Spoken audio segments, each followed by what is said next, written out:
évidemment, on est dans une énorme mutation et je pense que par exemple la presse quotidienne n'existera plus sur papier probablement dans les 10 années à venir, peut-être moins que ça.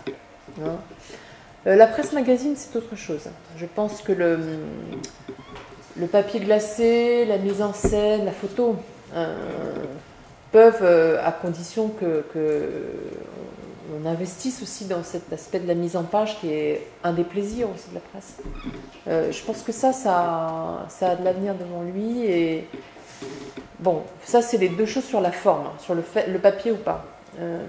Ensuite, je pense qu'il y a un deuxième phénomène qui est tout le monde s'est lancé à corps perdu dans le média de masse, hein, en fait, poussé par aussi Internet, qui est un média de masse par excellence. Mais d'une certaine façon, notre problème, c'est aujourd'hui de nous retrouver devant une vraie difficulté qui est de monétiser simplement ce qu'on fait, que ce ne soit pas gratuit. Or, bon, vous le savez bien, les gens peuvent dépenser beaucoup d'argent pour un smartphone ou un sac avec Louis Vuitton, mais ils ne veulent plus payer ni la musique, ni le cinéma, ni l'information. Donc ça, c'est une vraie difficulté. Et je pense que pour s'en sortir, bon, d'abord, il faut évidemment imaginer des tas de produits sur le net, mais je pense qu'il faut aussi monter en gamme. Et donc, il faut justement... Alors, monter en gamme, c'est pas faire du luxe, hein, c'est que l'information est un luxe. Hein, donc... l'information solide, vérifiée, scoopique, bien écrite, tout ça, ça peut permettre de convaincre les lecteurs de payer pour elle. Et je pense que c'est ça notre défi.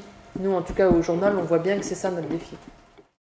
On a encore en fait 200 000 personnes qui achètent ou sont abonnées au journal papier, donc on ne peut pas les rayer d'un trait de plume. Hein. D'abord, c'est important. Hein. Ces gens-là sont des fidèles, souvent des lecteurs du Monde depuis longtemps. Ils sont des fidèles. C'est, pour parler de façon très prosaïque, les tarifs de publicité sont absolument pas les mêmes sur le papier et sur Internet, et ils sont bien plus élevés sur le papier, même si le papier est en chute. Donc, si vous voulez, il n'est pas question de laisser tomber le papier. Ce serait même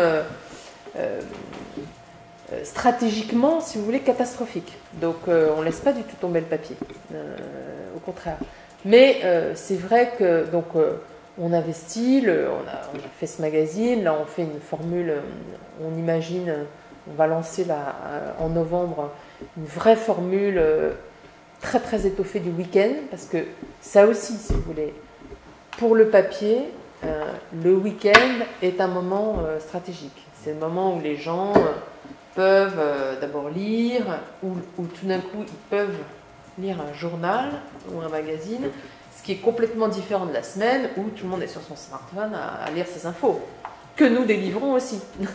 Donc aujourd'hui, il faut être en fait sur tous les supports, à la fois sur les smartphones et sur le papier. Pour un journaliste, ça ne change pas énormément de choses, à vrai dire. Enfin, nous, au journal, on est un peu divisé, non pas entre gens du papier et gens du numérique, ça fait longtemps qu'on a fusionné, mais parfois entre gens du payant et gens du gratuit. Par exemple, moi, je travaille pour le payant, vous voyez ? Mais parce que justement, je fais des longs papiers, des longues enquêtes, etc. Hélène Becmézian, que vous avez vu, qui suit le Parlement, si vous voulez, elle a une information, enfin elle a une double information, elle a l'information immédiate et là elle le donne sur le gratuit, et puis elle peut faire de temps en temps des papiers plus longs et différents, et là elle le fait pour le payant. En fait c'est comme ça aujourd'hui qu'on raisonne. D'abord il y a eu des résistances de la part du papier envers les gens du numérique, parce qu'il faut bien le dire, il y avait un choc culturel quand même. Donc c'est vrai que les gens qui sont arrivés dans le numérique n'avaient pas forcément au départ le même profil que le nôtre. Donc il y a eu une espèce de choc culturel. Il y avait peut-être moins de formalisme chez eux, et c'était très bien. Et en même temps, il y avait peut-être aussi moins de respect pour la culture que chez les gens du papier. Donc, ces clivages, si vous voulez, se sont quand même résorbés et ont d'ailleurs, je pense, disparu. Ça a mis 10 ans. Voilà. Mais c'est normal pour une révolution pareille. Hein. À vrai dire, c'est même assez rapide. Donc voilà. Et aujourd'hui, franchement, je pense qu'il n'y a aucune différence, si ce n'est vestimentaire. C'est-à-dire qu'effectivement, on reconnaît les gens de lunettes dans l'ascenseur au fait que tous les garçons ont une barbe de 3 jours et tous les garçons ont un t-shirt.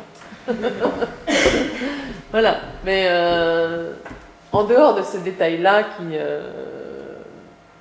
m'amuse, parce que en tant qu'observatrice, dont j'imagine bien ce que j'en ferai dans un papier, mais voilà, sinon il n'y a pas de...